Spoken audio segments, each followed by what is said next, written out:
วิทยาลัยรัตนบริหารธุรกิจเป็นสถาบันการศึกษาเอกชนหนึ่งที่มีคุณภาพทางด้านการจัดตั้งการเรียนการสอน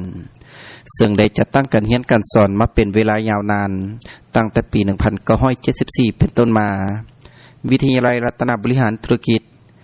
ได้พัฒนาทางด้านพื้นฐานโครงล่างก็คือหลักสูตรการเรียนการสอนมาเป็นแต่ละระยะ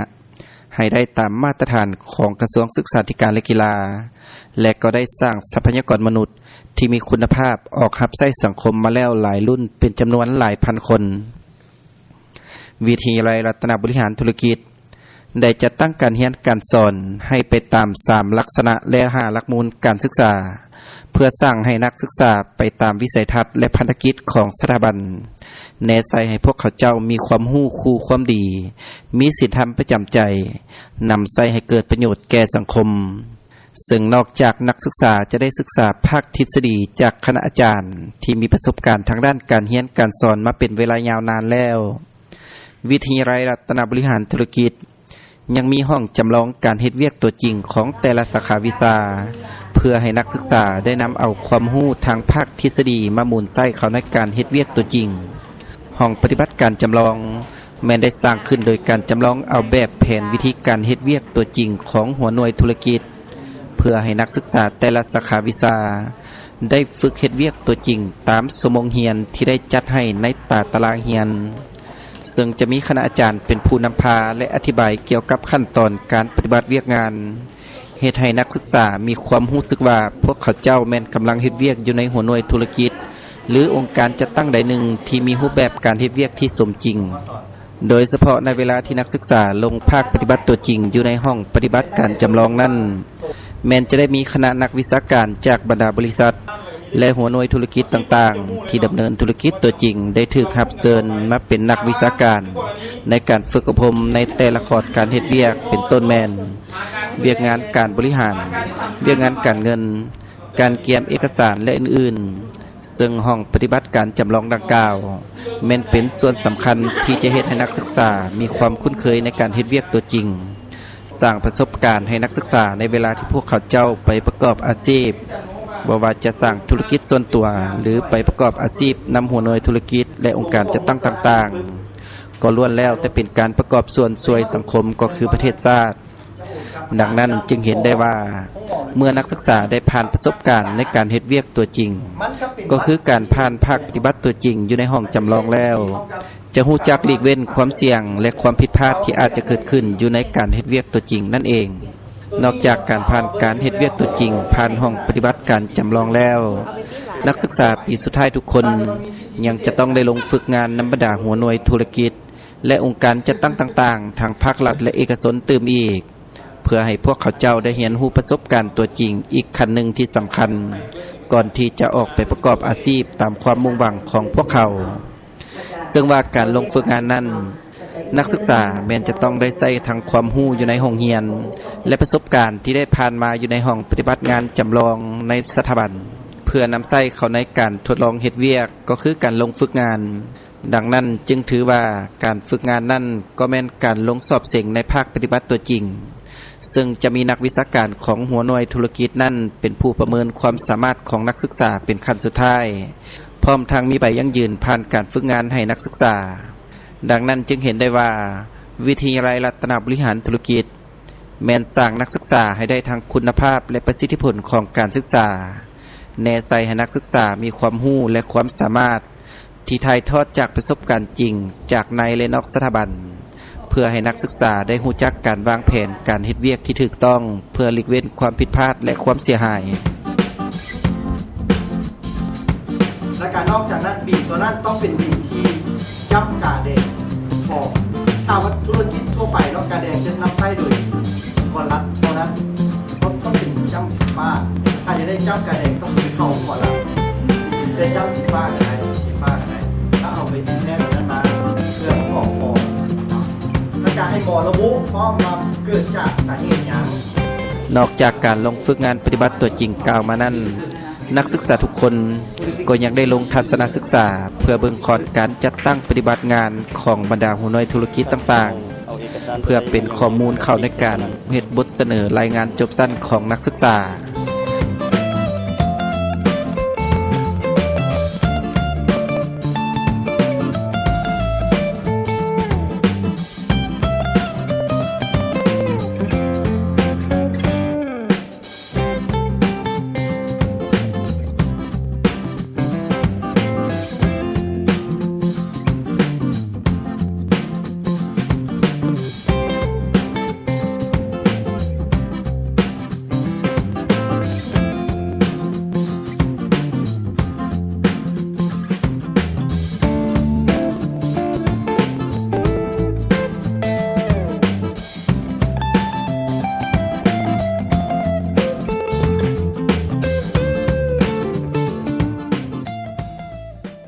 วิทยาลัยรัตนบริหารธุรกิจ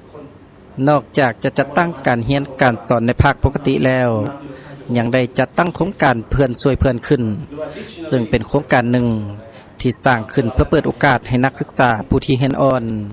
ได้มีโอกาสเรียนภาคบำรุงโดยบ่ได้เสียค่าเรียนเพิ่มแต่อย่างใดสำหรับโศกศึกษาที่ผ่านมาทางวิทยาลัยของพวกเราก็ถือว่าได้มีการจัดตั้งโครงการหนึ่งขึ้นเนาะซึ่งว่าเป็นโครงการเอิ้นว่าเพื่อนสวยเพื่อนซึ่งว่าโครงการดังกล่าวนี้มีการจัดตั้งปฏิบัติขึ้นนี้ก็เพื่อเป็นการพัฒนานักศึกษาผู้ที่เขาเจ้าเรียนเก่งเรียนดีมีโอกาสได้เพิ่มพูนความรู้ของเขาเจ้าโดยการลงสอนนักศึกษาผู้ที่เรียนอ่อนเนาะหรือว่าเขาเจ้าบ่ค่อยเข้าใจบทเรียนแจ้งเนาะและฉะนั้นนักศึกษาที่เรียนอ่อนก็มีโอกาสที่จะได้ฝึกฝนพัฒนาทักษะในการเรียนรู้เพิ่มจากหมู่ครูหรือว่าจากพวกรุ่นอ้ายเอื้อยเนาะและฉะนั้นโครงการดังกล่าวนี้ก็ถือว่า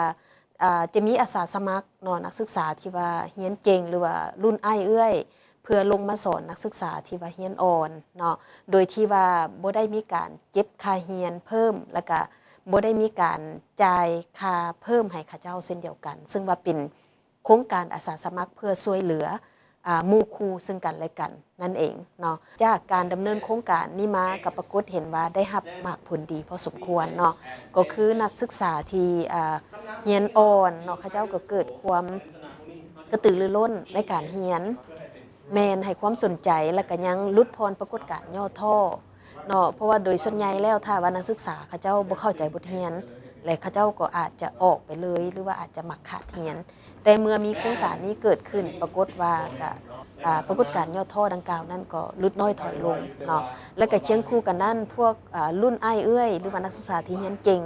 ก็กระตือรือร้นที่จะถ่ายทอดความรู้ให้กับหมู่เพื่อนด้วยเช่นเดียวกันเนาะและฉะนั้นเขาจะได้ทั้งสองฝ่ายเลยทั้งผู้เรียนอ่อนและก็ผู้เรียนเก่งต่างก็ได้มีการพัฒนาตัวเองและก็เพิ่มพูนประสบการณ์ให้กับตนเองเนาะและข้าพเจ้าคิดว่าโครงการนี้แม้นยังจะสืบต่อในศกเรียนต่อไปเนาะแล้วก็เห็นว่าตั้งแต่ต้นปีเนาะที่ว่าเขาเปิดศกเรียนมาก็ปรากฏว่าเทียบกับระยะท้ายนักศึกษาก็เพิ่มขึ้นตามลำดับที่เข้ามาร่วมในโครงการดังกล่าวเนาะและอย่างหนึ่งเนาะในโครงการนี้เนาะในการที่สอนเฮานั้นก็จะเน้นเรื่องการสอนเรื่องphonetic reading skill อย่างต่างๆเกี่ยวกับภาษาอังกฤษนะเขาจะเน้นเรื่องการสกิลหลายๆเนาะเทรนเขาจะให้นักเรียนเขานั้นเป็นไวมันจะเป็นเรื่อง grammar phonetic pronunciation อย่างต่างๆเนาะแล้วเขาก็ยังมีกิจกรรมในระหว่างการเรียนเนาะว่าจะเป็นกิจกรรมไทยมงเรียนและอนาคตเขาอาจจะมีการออกไปศาสนศึกษาทางนอกที่ว่าจะไปเจอกับผู้คนต่างประเทศที่เราจะได้ลงตัวจริงไปฝึกว่าภาษาอังกฤษกับเจ้าของภาษาแท้ๆเนาะเพราะฉะนั้นแล้วก็อยากขอเชิญชวนผู้ใดสนใจที่จะเข้าร่วมโครงการกับพวกเราขอเชิญเลยเนาะนอกจากการเรียนการสอนแล้ววิทยาลัยรัตนบริหารธุรกิจยังมีกิจกรรมนอกหลักสูตรหลายกิจกรรมเพื่อให้นักศึกษาได้เข้าร่วมและเปิดโอกาสให้พวกเขาเจ้าได้แสดงออกความรู้ความสามารถและพรสวรรค์ออกสู่สายตามหาชนหนึ่งในกิจกรรมนอกหลักสูตรที่ได้สร้างชื่อเสียงให้ทางวิทยาลัยก็คือทีมเต้นเซียสิงขันประธานคณะกรรมการโอลิมปิกแห่งชาติลาวซึ่งสามารถครองขันชนะเลิศมาแล้วหลายสมัย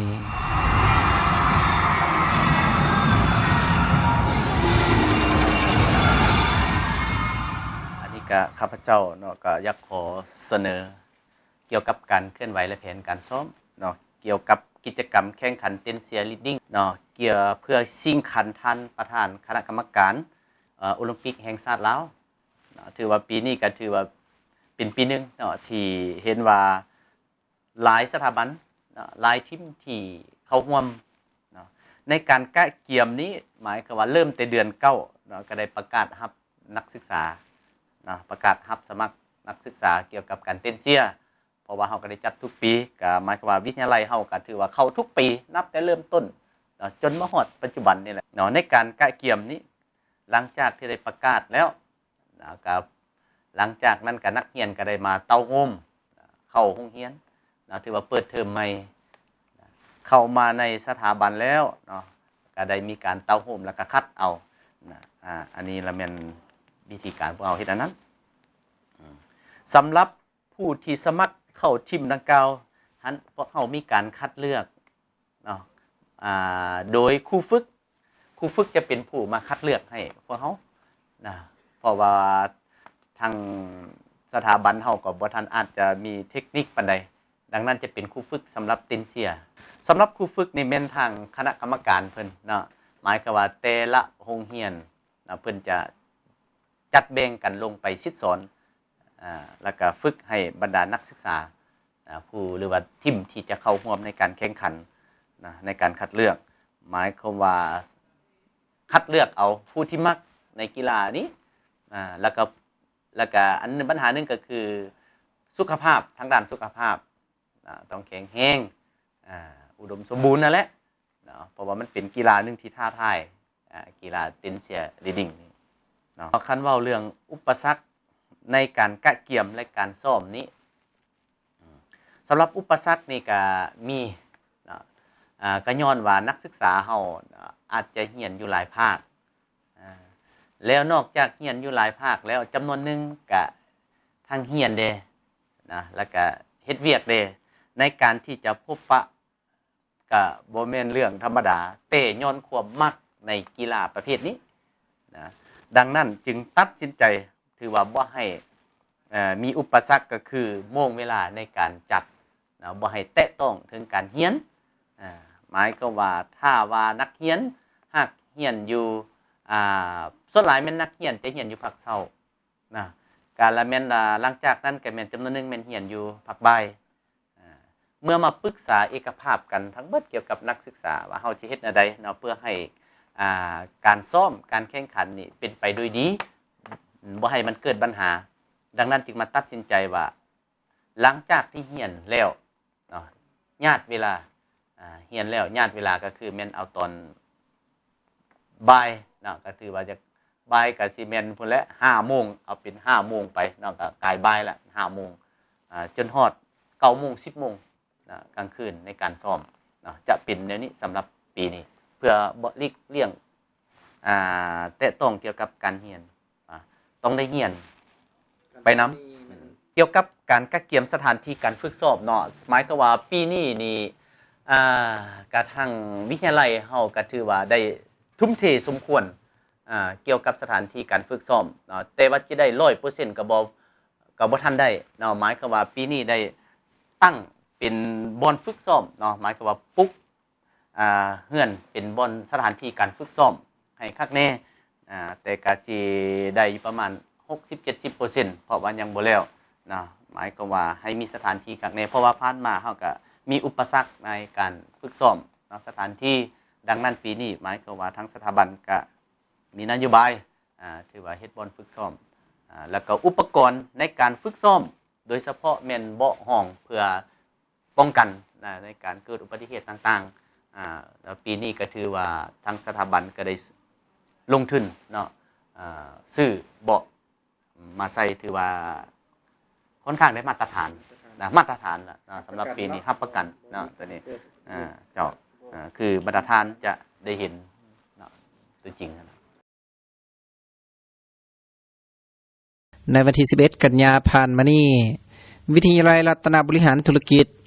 ได้ต้อนรับการมาเยี่ยมยามของคณาจารย์จากมหาวิทยาลัยธุรกิจบัณฑิตราชอาณาจักรไทยจุดประสงค์ก็เพื่อเป็นการแลกเปลี่ยนบทเรียนทางด้านวิชาการการเรียนการสอนพร้อมทั้งเซ็นบทบันทึกความเข้าใจการร่วมมือด้านการฝึกอบรมการบริการทางด้านการบินเป็นเกียรติเข้าร่วมในพิธีดังกล่าวมีท่านสมเพชรรัตนสิมประธานอำนวยการวิทยาลัยรัตนบริหารธุรกิจท่านบุญเทืองมลศรีผู้อำนวยการวิทยาลัยรัตนบริหารธุรกิจท่านวัฒนามานนท์คณบดีวิทยาลัยพัฒนาและฝึกอบรมด้านการบินที่ขึ้นกับมหาวิทยาลัยธุรกิจบัณฑิตราชอาณาจักรไทยมีคณะอำนวยการวิทยาลัยรัตนบริหารธุรกิจและคณาจารย์จากมหาวิทยาลัยธุรกิจบัณฑิตเข้าร่วมอย่างพร้อมเพรียง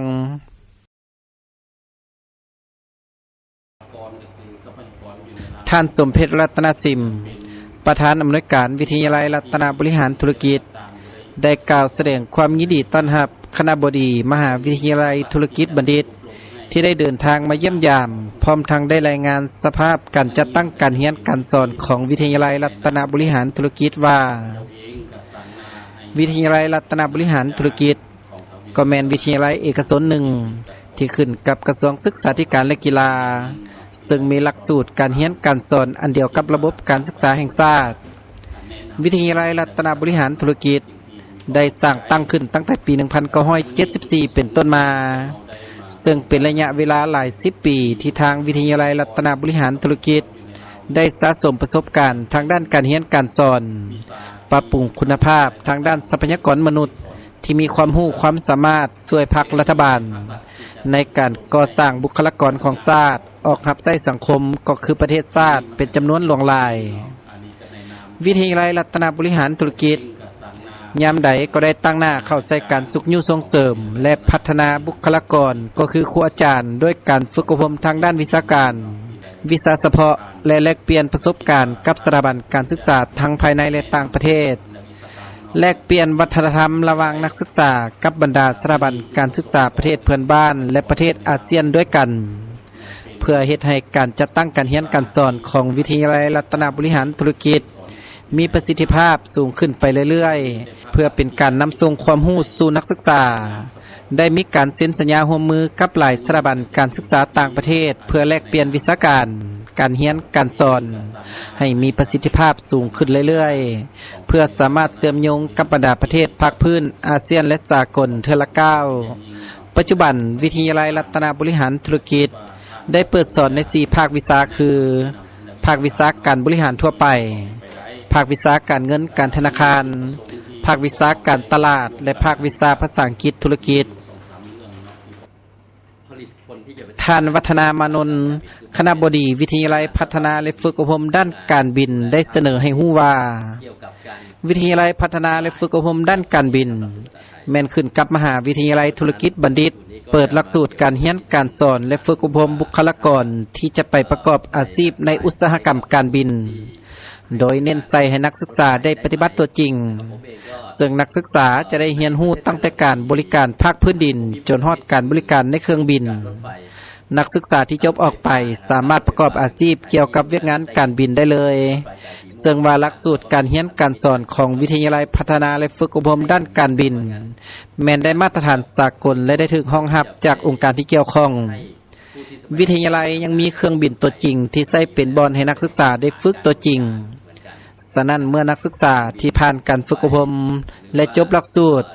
จึงสามารถเฮ็ดเวียกได้อย่างมีประสิทธิภาพ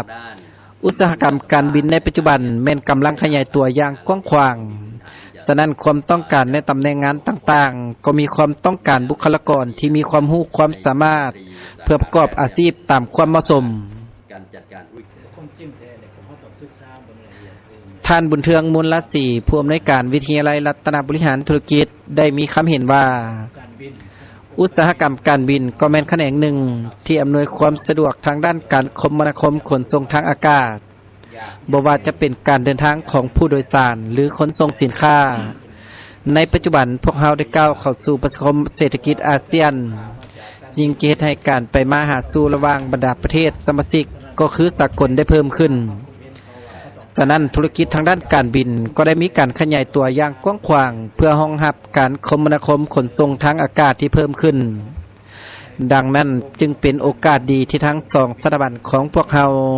จะได้ร่วมมือและพัฒนาบุคลากรทางด้านเวียกงานการบินอุตสาหกรรมการบินถือว่าแม่นการเดินทางหลักของนักท่องเที่ยวฉะนั้นจึงเห็นได้ว่าการพัฒนาบุคลากรด้านการบินจึงมีความสำคัญหลายโดยเฉพาะก็แม่นการฝึกอบรมทางด้านวิชาการเฉพาะระยะสั้นให้กับนักศึกษาผู้ที่มีความต้องการไปประกอบอาชีพเกี่ยวกับเวียกงานการบริการทางด้านสายการบินและผู้ประกอบการทางด้านธุรกิจการบินที่ต้องการฝึกอบรมบุคลากรของตนให้ชำนาญงานหรือผู้ที่สนใจทั่วไปที่ต้องการประกอบอาชีพทางด้านการบินจากนั้นก็ได้มีการเซ็นบทบันทึกความเข้าใจเพื่อเปิดการฝึกอบรมระยะสั้นเกี่ยวกับเวียกงานบริการทางด้านการบินซึ่งฝ่ายวิทยาลัยรัตนบริหารธุรกิจเซ็นโดยท่านสมเพชรรัตนสิมประธานอำนวยการ และฝ่ายวิทยาลัยพัฒนาและฝึกอบรมด้านการบินเส้นโดยท่านวัฒนามานนท์คณบดีวิทยาลัยพัฒนาและฝึกอบรมด้านการบินการเซ็นบทบันทึกความเข้าใจระหว่างวิทยาลัยรัตนบริหารธุรกิจและวิทยาลัยพัฒนาและฝึกอบรมด้านการบินครั้งนี้